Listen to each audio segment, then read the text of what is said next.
Right now, I'm looking to go for David Ross.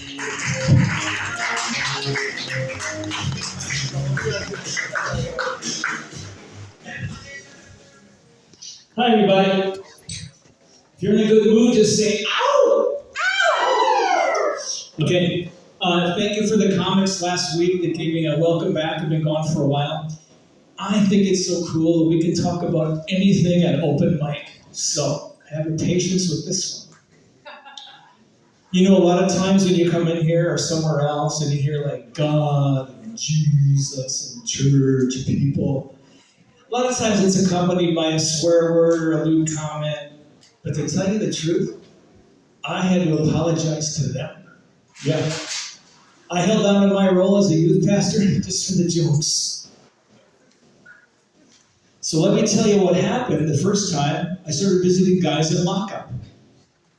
The first guy I visited and the chaplain loved jail jokes. So he'd say, bring them. So I brought them. Did you know that guards outweigh the inmates by the average of 15 pounds? Yep.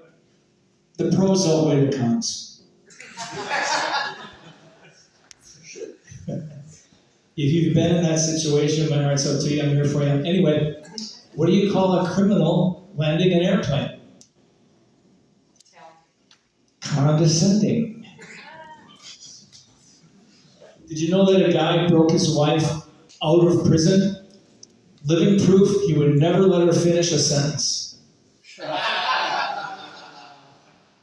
Actually, my twin brother called me from prison last week and said, remember when we used to finish each other's sentences?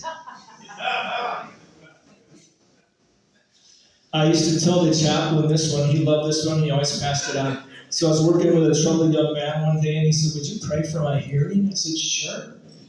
Put my hand on his ear, prayed for his hearing, took my hand out. Well, how's your hearing now? He goes, well, it's not till tomorrow. But I tell you what, the last guy I visited told me the best bar joke ever. You want to hear it? Yes. Yeah. So a guy walks into the back of a bar, comes up to the bartender, I need a beer, I need a drink. The bartender says, you don't look too good. I think you better just go home and come back some other time. The guy leaves the back. Now he comes in the side of the bar, goes up to the bartender. Bartender, I need a drink. The bartender says, look, buddy, I told you once before, you better just take off. Why don't you just get out of here? So he leaves the side. Now he comes in the front of the bar and says, bartender, I need a drink. And the bartender says, look, I'm going to call the cops if you don't get out of here right now. So scram. And the guy goes, my God, man, how many bars do you work at? So the last guy I visited, his life changed. New hope and purpose. And what did I do? Well, you know, I turned him into a judgmental religious freak.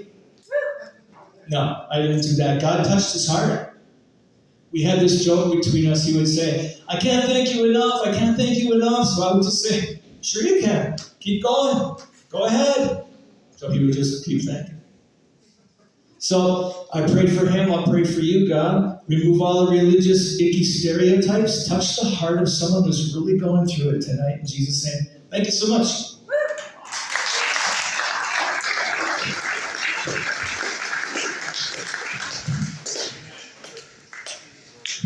Give it over to David Ross, everybody.